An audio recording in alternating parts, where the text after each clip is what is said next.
Shalom, senang sekali rasanya bisa berkumpul kembali belajar bersama dalam program Bible Study Online CK7 yang membuat kita semakin hari semakin mengenal Allah kita yang benar. Sehingga kita bisa berjalan dalam kebenaran-kebenaran firman-Nya. Saudara, hari ini kita akan melanjutkan pembelajaran kita dari kitab 2 Samuel pasal yang ke-7. Seperti kita ketahui, setelah Daud merebut Yerusalem dan menetap di sana. Yerusalem dulu namanya Yebus, saudara. Direbut oleh Daud, dijadikan sebagai pusat pemerintahan dan kerajaannya. Lalu dia mengalahkan orang Filistin.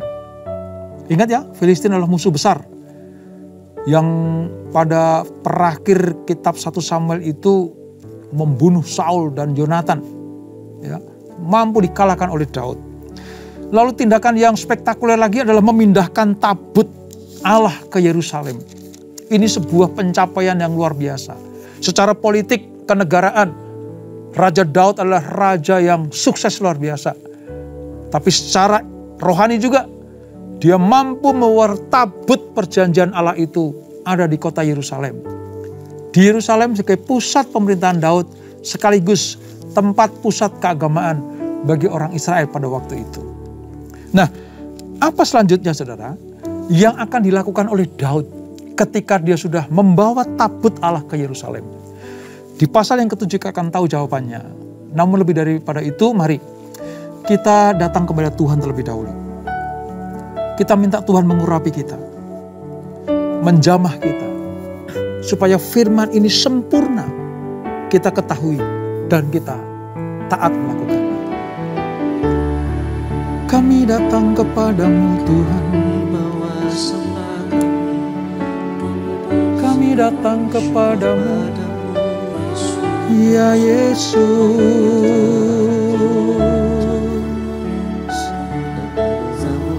Oralara mashandalara patakaya ralara inamata kaya ramashando.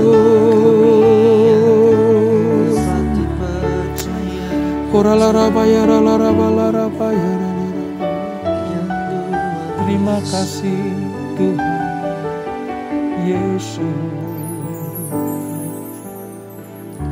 Jalanmu tak terselami. Amin. Oleh setiap hati kami.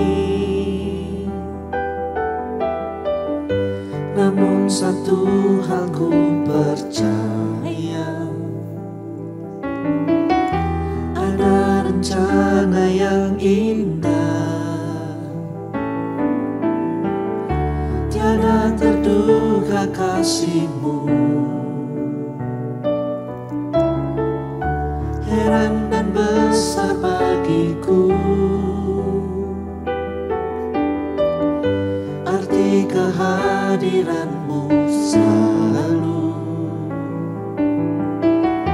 nyata di dalam hidupku. Penyertaan-Mu sempurna, rancangan-Mu penuh damai, aman dan sejahtera. Walau di tengah badai, ingin ku selalu bersama, rasakan keindahan arti kehadiran-Mu Tuhan. Benar Tuhan. Jalan-Mu tak terselami. Oleh setiap hati kami. Namun satu hal ku percaya, ada rencana yang indah, tiada terduga kasih-Mu, heran dan besar bagiku. Arti kehadiran-Mu selalu nyata di dalam hidupku. Penyertaan-Mu sempurna, rancangan-Mu penuh damai, aman dan sejahtera walau di tengah badai. Ingin ku selalu bersama, rasakan keindahan arti kehadiran-Mu Tuhan. Oh Jesus, Jesus. Penyertaan-Mu sempurna, rancangan-Mu penuh damai, aman dan sejahtera walau di tengah badai. Ingin ku selalu bersama, rasakan keindahan arti kehadiran-Mu Tuhan. Arti kehadiran-Mu Tuhan. Arti kehadiran-Mu Tuhan.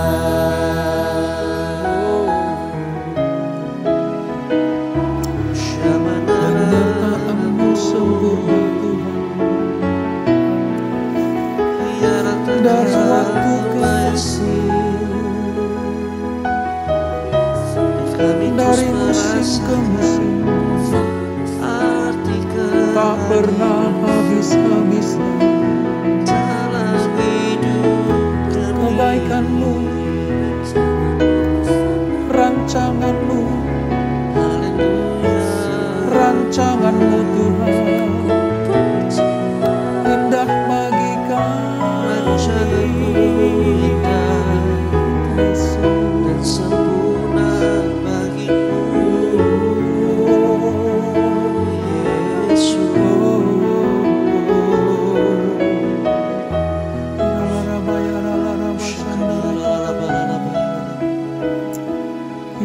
Yesus.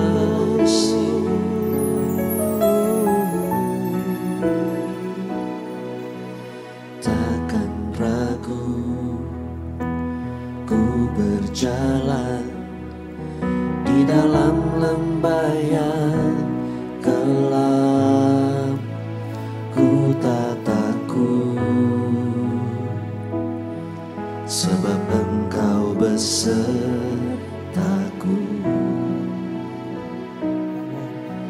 Segala yang Kau izinkan terjadi dalam hidupku, ku percaya mendatangkan kebaikan. Bapa, ku percaya rancangan-Mu indah. Bapa, ku percaya Kau turut bekerja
segala yang kau izinkan terjadi dalam hidupku.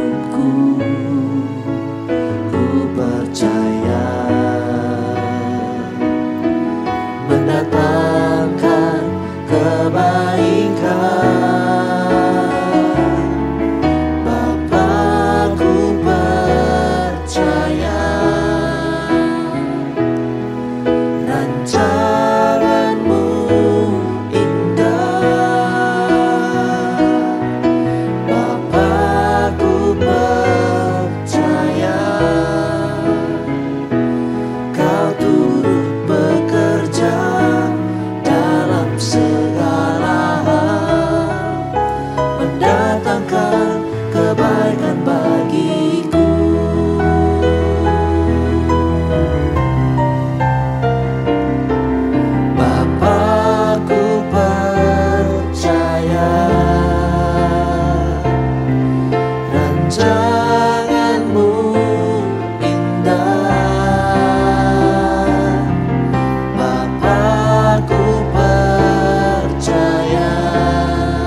Haleluya, haleluya, haleluya. Kami percaya Tuhan, rancangan-Mu indah bagi kami. Kami percaya masa depan kami adalah masa depan yang gilang gemilang. Sebab semua keputusan-Mu mendatangkan kebaikan bagi kami semuanya. Kami terima dengan ucapan syukur semua rencana dan rancangan Tuhan dalam hidup kami anak-anak-Mu. Kami akan melanjutkan pembelajaran kami. Mari Roh Kudus terangi hati kami supaya kami mengerti kehendak Allah lewat pembelajaran firman Allah di dalam Bible Study Online CK7 ini. Urapi hamba-Mu di dalam nama Yesus.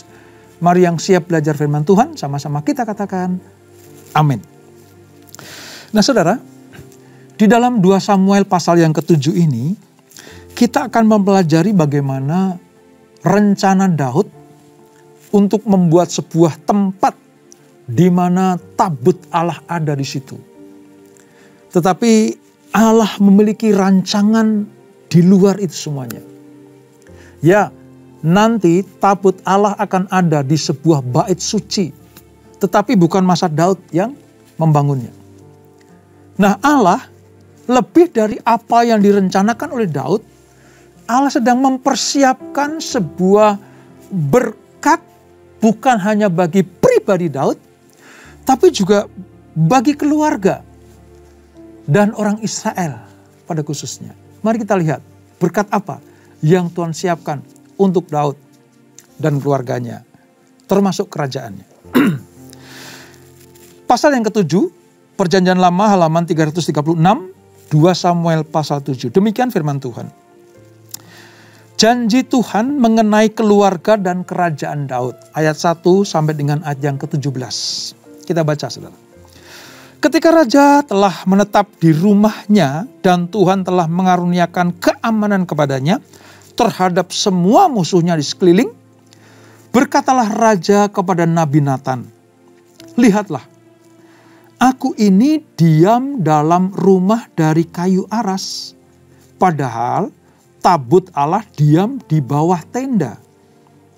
Lalu berkatalah Natan kepada raja, "Baik, lakukanlah segala sesuatu yang dikandung hatimu, sebab Tuhan menyertai engkau." Tetapi pada malam itu juga datanglah firman Tuhan kepada Natan demikian. "Pergilah, katakanlah kepada hambaku Daud, beginilah firman Tuhan, masakan engkau yang mendirikan rumah bagiku untuk kudiami. Aku tidak pernah diam dalam rumah sejak aku menuntun orang Israel dari Mesir sampai hari ini. Tetapi aku selalu mengembara dalam satu kemah sebagai kediaman. Selama aku mengembara bersama-sama seluruh orang Israel, pernahkah aku mengucapkan firman kepada salah seorang hakim orang Israel yang kuperintahkan menggembalakan umatku Israel? Demikian. Mengapa kamu tidak mendirikan bagiku rumah dari kayu aras? Oleh sebab itu, beginilah kau katakan kepada hambaku Daud. Beginilah firman Tuhan semesta alam. Akulah yang mengambil engkau dari padang, ketika menggiring kambing domba, untuk menjadi raja atas umatku Israel. Aku telah menyertai engkau di segala tempat yang kau jalani, dan telah melenyapkan segala musuhmu di depanmu. Aku membuat besar namamu seperti nama orang-orang besar yang ada di bumi. Aku menentukan tempat bagi umatku Israel dan menanamkannya sehingga ia dapat diam di tempatnya sendiri dengan tidak lagi dikejutkan dan tidak pula ditindas oleh orang-orang lalim seperti dahulu. Sejak aku mengangkat hakim-hakim atas umatku Israel, aku mengaruniakan keamanan kepadamu daripada semua musuhmu. Juga diberitahukan Tuhan kepadamu, Tuhan akan memberikan keturunan kepadamu. Apabila umurmu sudah genap, dan engkau telah mendapat perhentian bersama-sama dengan nenek moyangmu, maka aku akan membangkitkan keturunanmu yang kemudian anak kandungmu. Aku akan mengokohkan kerajaannya. Dialah yang akan mendirikan rumah bagi namaku, dan aku akan mengokohkan tahta kerajaannya untuk selama-lamanya. Aku akan menjadi bapanya, dan ia akan menjadi anakku. Apabila ia melakukan kesalahan, maka aku akan menghukum dia dengan rotan yang dipakai orang, dan dengan pukulan yang diberikan anak-anak manusia. Tetapi kasih setiaku tidak akan hilang daripadanya, seperti yang kuhilangkan daripada Saul, yang telah kujauhkan dari hadapanmu. Keluarga dan kerajaanmu akan kokoh untuk selama-lamanya di hadapanku. Tahtamu akan kokoh untuk selama-lamanya. Tepat seperti perkataan ini dan tepat seperti penglihatan ini, Nathan berbicara kepada Daud.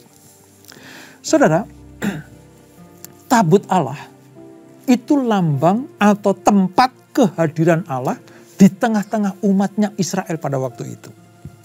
Pertama-tama dibuat oleh Musa. Ketika ada kemah Musa, Allah menyuruh membuat sebuah tabut.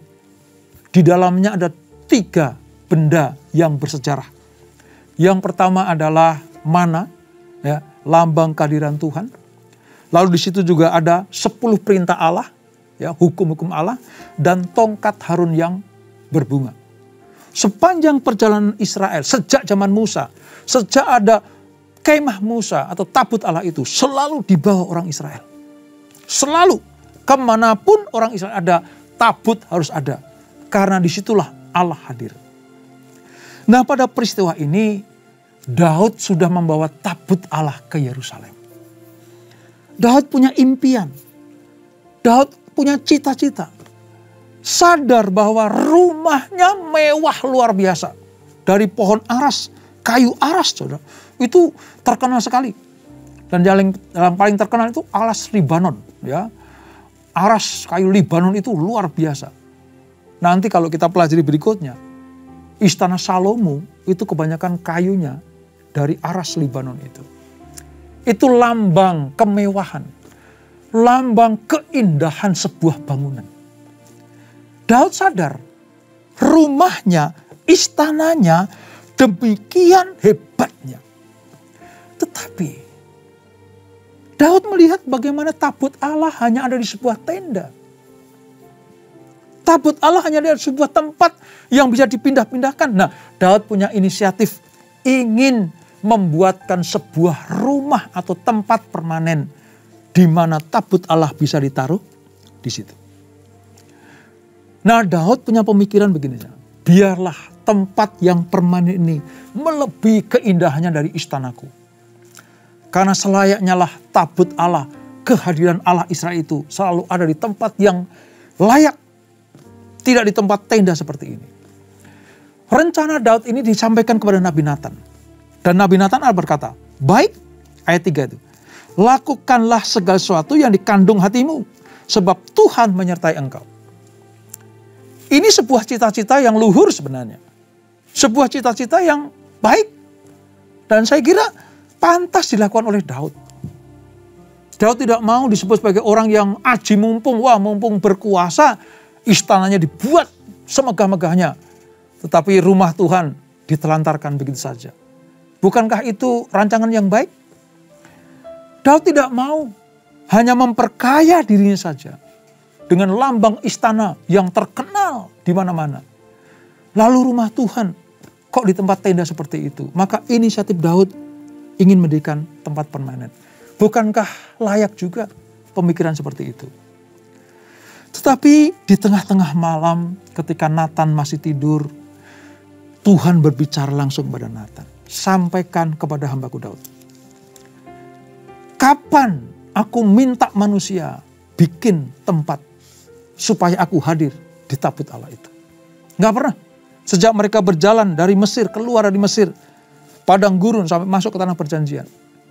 Tidak pernah aku minta orang bikin rumah atau tempat permanen. Kalau saya mungkin ya kasih pendapat tentang pengenalan. Ya, ide Daud bagus. Ide Daud cemerlang. Ide Daud brilian. Tetapi bukan itu yang sedang aku rancangkan bagi Daud. Ini penting, saudara. Sebab bagi Daud, membangun sebuah tempat itu dianggap penting dibanding dengan keturunan-keturunannya. Sementara Allah melihat bahwa Tuhan ketika memilih Daud tidak akan pernah selesai atau berhenti di Daud saja. Allah sedang merancang sebuah dinasti kerajaan dalam diri Daud dan keluarganya. Itulah sebabnya Allah memandang penting bagi Daud bukan mendirikan tempat bagi tabut Allah pada zamanmu, karena nanti kalau kerajaanmu kokoh, maka aku akan menetapkan anak kandungmu sendiri yang akan membangun bait Allah itu. Anak kandungmu sendiri yang akan membangun tempat di mana tabut Allah didirikan. Itu ada di ayat 13, saudara. Ayat 12 ya. Perhatikan. Apabila umurmu sudah genap dan engkau telah mendapat perhentian bersama-sama dengan nenek moyangmu. Artinya kalau engkau sudah mati, ya, kalau Daud sudah mati, maka aku, Allah, akan membangkitkan keturunanmu yang kemudian anak kandungmu, dan aku akan mengokohkan kerajaannya. Jadi rancangan Tuhan terhadap Daud nomor 1 adalah kokoh dulu kerajaannya. Allah sedang mempersiapkan sebuah berkat bagi keluarga Daud yang nanti akan disebut sebagai dinasti kerajaan Daud. Dikokohkan dulu. Lalu ayat 14, pernyataannya. Aku akan menjadi bapanya dan ia akan menjadi anakku. Apabila ia melakukan kesalahan, aku akan menghukum dia dengan rotan yang dipakai orang dan dengan pukulan yang diberikan anak-anak manusia. Artinya, bagi Tuhan sebenarnya lebih penting kerajaan ini kokoh dulu. Karena nanti keinginan Daud untuk membangun rumah bagi tabut Allah itu ditolak oleh Tuhan. Kenapa, saudara? Karena bagi Tuhan, Daud itu tangannya berlumuran darah. Karena kerjanya perang. Ya, merebut kota, mengalahkan raja-raja, mengalahkan orang Filistin, merebut kembali kota Yerusalem. Itu tangannya penuh dengan darah. Dan bait suci, bait Allah, tempat tabut akan diletakkan, tidak boleh berbau tangan darah. Oleh sebab itu, Allah mempersiapkan generasi berikutnya. Dinasti raja-raja yang akan lahir dalam diri Daud. Sebab Allah tidak akan selesai dengan Daud. Allah sedang mempersiapkan pengganti-pengganti Daud Supaya apa? Supaya Israel betul-betul ada di dalam kendali Tuhan. Walaupun lewat raja-raja yang akan memimpinnya. Namun demikian, Daud akan menjadi tolok ukur bagi raja-raja berikutnya. Saudara jangan kaget nanti. Kalau di pasal-pasal berikutnya, apalagi di kisah raja-raja, saudara. 1 raja-raja, 2 raja-raja, itu banyak sekali muncul kalimat begini. Kalau engkau hidup seperti hambaku Daud. Artinya raja-raja pengganti Daud, dinasti berikutnya nanti. Hidupnya harus sama seperti Daud. Tolok ukurnya Daud. Sebab Daud ini hatinya berkenan kepada Allah. Ya, aku telah menemukan Daud bin Isai. Seorang yang hatinya berkenan kepadaku. Itu di Kisah Rasul nanti. Nah, ketika Allah mempersiapkan sebuah berkat bagi keluarga dan dinasti Daud, Allah sedang memberitahukan kepada Daud dan semua orang Israel. Aku tidak main-main dengan orang-orang pilihanku. Aku yang akan menentukan siapa yang boleh naik tahta kerajaan. Siapa yang boleh membangun bait suci. Siapa yang aku pilih menjadi orang-orang pilihanku. Semuanya ada di dalam tangan Tuhan. Dan saudara lihat, di perikop berikutnya, Daud demi mendengar janji Tuhan tentang generasi atau dinasti dalam keluarganya, Daud mengucap syukur. Lihat ayat 18 saudara. Ini sikap yang luar biasa dari Daud. Lalu masuklah Raja Daud ke dalam. Kemudian duduklah ia di hadapan Tuhan sambil berkata, siapakah aku ini ya Tuhan Allah?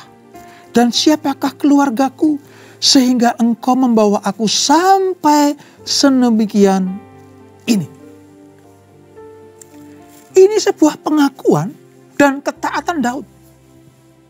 Tadinya dia punya cita-cita membuat tempat bagi tabut perjanjian. Tapi Allah melarangnya. Allah lebih konsen kepada generasi Daud. Allah lebih menunjuk kepada rancangannya bagi dinasti raja-raja bagi Daud. Karena janji Allah kepada Daud inilah. Maka nanti lahir raja-raja. Ya, dimulai dengan Salomo. Nah, Salomo mati karena dosa-dosa juga banyak, saudara. Kesalahan juga banyak, maka terpecah menjadi 2. Ya, 10 suku di utara, itu namanya kerajaan Israel. Ibu kotanya Samaria. 2 suku di selatan, disebut sebagai kerajaan Yehuda. Ibu kotanya Yerusalem. Tapi kita melihat seluruh raja-raja baik di utara maupun selatan, semuanya menunjuk kepada Daud. Kadang rancangan kita tidak seperti rancangan Tuhan. Ya, kita pengen melayani, kita pengen berbuat baik, ya, kita ingin ini, ingin itu. Tapi kadang Tuhan itu memutuskan hal yang di luar pemikiran kita. Karena bagi Tuhan, hal-hal yang jauh ke depan itu lebih penting daripada yang kelihatan sekarang ini. Hal-hal yang permanen itu bagi Tuhan itu kalah dengan apa, saudara? Dengan rancangan Tuhan secara global. Saya bisa umpamakan seperti ini, saudara. Bagi Tuhan, rumah yang ingin didirikan oleh Daud di dalam pembangunannya bait suci atau bait Allah itu sebenarnya merupakan sebuah monumen. Ya, tempat kehadiran Allah memang. Toh nanti pada saat akhir-akhirnya, saudara, bait Allah kan dihancurkan. Allah lebih konsentrasi kepada manusia-manusia yang ada di bait Allah itu dibanding dengan bait Allah itu sendiri. Allah lebih konsen dengan manusia-manusia yang datang kepada Allah, menyembah Allah, memuji Tuhan, mengagungkan Tuhan, beribadah kepada Tuhan dibanding bangunannya. Saudara tahu, disebut sebagai gereja itu memiliki 2 arti. Nomor 1, bangunannya. Ya, bangunan gereja, tembok gereja, gedung gereja, itu gereja. Secara apa? Physically. Tetapi yang Tuhan lebih konsentrasi adalah apa? Orang-orang percaya yang berkumpul, beriman satu kepada Kristus Tuhan. Mengasihi Tuhan dengan segenap hati dan mengasihi sama manusia. Itu adalah gereja yang hakiki. Gereja yang hakiki. Dalam hal ini kita belajar, bangunan memang penting. Tetapi siapa yang ada di bangunan itu lebih penting. Artinya manusia, ya, keturunan Daud itu lebih penting daripada bangunannya. Lihat, saudara, saya akan buktikan begini. Alkitab ya membuktikan begini. Ketika Yesus lahir ke dunia, dia menubuatkan bahwa bait suci akan hancur. Bait suci akan runtuh. Bait suci akan rubuh. Oleh siapa? Oleh Titus, Jenderal Titus tahun 70 Masehi. Karena bagi Tuhan, ya, dalam hal ini Tuhan Yesus, sedang menyatakan bahwa dia mencari penyembah-penyembah, ya, bukan mencari tempat penyembahannya. Tempat penyembahan itu penting, tapi tidak sepenting penyembah-penyembahnya. Nah, Daud pada waktu itu pengen membuat tempat penyembahannya. Nggak salah sih. Siapa sih yang nggak pengen punya tempat atau gereja, ya, gedung gereja? Kita semuanya pengen. Yes, itu bagus. Tapi bagi Tuhan, penyembah-penyembah yang benar itu lebih penting daripada bangunannya. Oleh sebab itu, dalam peristiwa ini, Allah melihat jauh ke depan bagi masa depan Daud dibanding bangunan yang ingin kau dirikan. Nanti akan ada orang yang membangunnya. Tenang aja Daud. Gitu kira-kira. Yang lebih penting dari kita adalah, aku akan berbicara kepadamu. Aku berjanji, keturunanmu akan aku kokohkan kerajaannya. Itu lebih penting. Oleh sebab itu, persiapkan dirimu. Aku akan jadikan engkau sebagai tolok ukur. Kalau engkau tetap setia, dengar-dengaran kepadaku, hidup berkenan kepadaku, maka berkat ini akan terjadi dalam kehidupanmu. Nanti, raja-raja penggantimu itu akan meneladani engkau. Aku akan berkata kepada mereka, kalau engkau hidup seperti hambaku Daud, maka aku akan mengokohkan kerajaanmu. Nah, itu yang lebih penting. Oleh sebab itu, saudara, sekali lagi ya, saya mau katakan, bangunan itu penting. Tapi orang-orang yang ada di bangunan itu lebih penting. Ini maksudnya. Saudara, saya akan tutup dengan sebuah pengertian begini, saudara. Di dalam bahasa Inggris, rumah itu disebut dengan dua sebutan. Yang pertama, house. Yang kedua, home. Ya, house dan home. Apa bedanya, saudara, antara house dan home?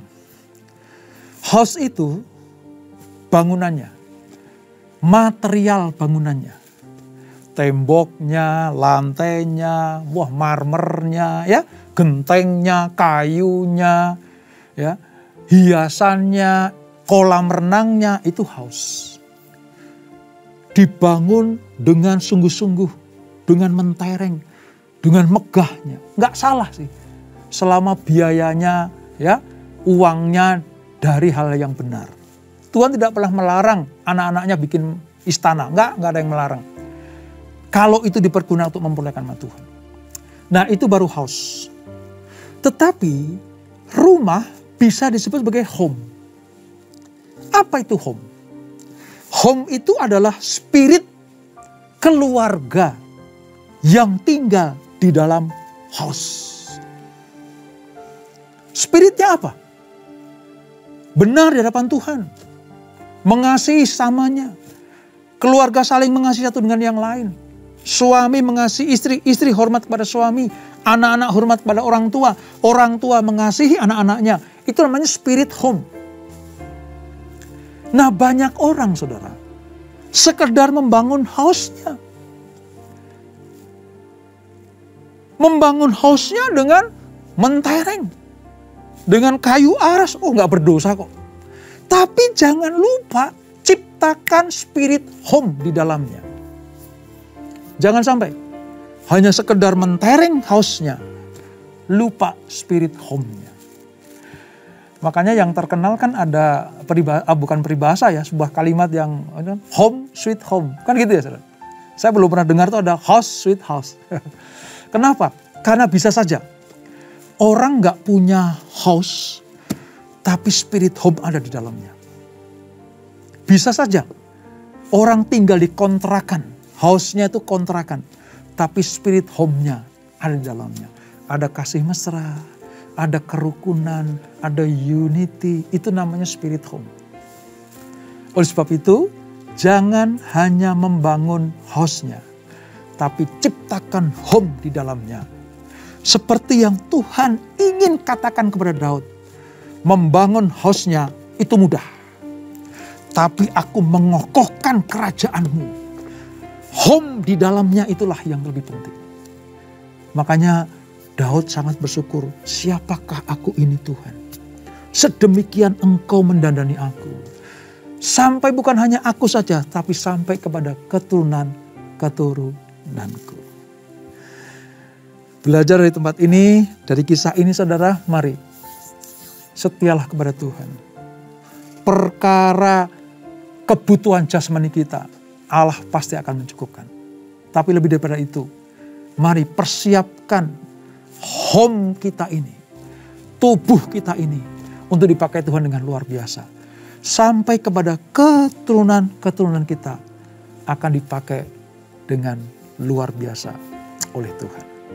Dan itulah 2 Samuel pasal yang ke-7. Kita tundukkan kepala. Bapa, terima kasih untuk anugerah-Mu. Kami belajar bagaimana niat baik Daud yang ingin membuat tempat permanen bagi tabut Allah. Itu sungguh cita-cita yang luar biasa. Namun demikian, ada hal yang lebih penting daripada itu di pemandangan mata Tuhan. Justru keluargamu lah, dinastimu lah yang aku sedang pikirkan, aku persiapkan menjadi keluarga yang aku berkati. Masalah bangunan, masalah tembok, masalah house-nya itu nomor sekian. Nanti keturunanmu sendiri yang akan membangunnya. Menunjuk kepada Salomo yang Tuhan utamakan di dalam dinasti Daud adalah, kalau hidupmu benar di hadapanku, aku akan mengokohkan dinasti atau keluargamu sebagai raja di Israel. Terima kasih Bapak. Belajar dari kisah ini, kami mengerti sekarang. Tempat atau bangunan itu penting, tapi tidak sepenting orang-orang yang tinggal di dalamnya. Oleh sebab itu, biarlah kami lebih mementingkan hal-hal yang sifatnya rohani dibanding yang sifatnya jasmani. Ampuni kami kalau kami terlalu mengutamakan yang jasmani sampai melupakan yang rohani. Supaya kami disebut sebagai orang-orang yang berkenan pada Tuhan, kami akan memikirkan hal-hal yang lebih rohani lagi. Pikirkan perkara-perkara di atas, bukan yang di bumi ini. Terima kasih pembelajaran yang luar biasa ini. Biarlah kami tetap ada dalam kehendak Tuhan, menyembah Tuhan dalam roh dan kebenaran. Maka kami disebut sebagai orang-orang yang berbahagia dan berkenan kepada Tuhan. Berkati anak-anak-Mu, berkati kami semuanya, berkati keluarga demi keluarga. Usaha bisnis pekerjaan anak-Mu diberkati Tuhan. Pelayanan kami juga diberkati Tuhan. Sebelum kami tinggalkan acara ini, kami siapkan hati kami terima berkat yang daripada-Mu. Kekasih-kasih Kristus arahkan hatimu kepada Tuhan. Terimalah berkat kasih anugerah dari Allah Bapa yang berlimpah-limpah. Di dalam anaknya yang tunggal Tuhan Yesus Kristus. Dan persekutuan yang manis dalam Roh Kudus menyertai kita semuanya. Mulai saat ini sampai Maranatha. Yesus datang yang kedua kali menjemput kita semuanya. Bertemu di awan-awan yang permai. Menikmati kemuliaan kekal sampai selama-lamanya. Yang diberkati, sama-sama kita katakan, amin, amin, amin. Tuhan Yesus memberkati.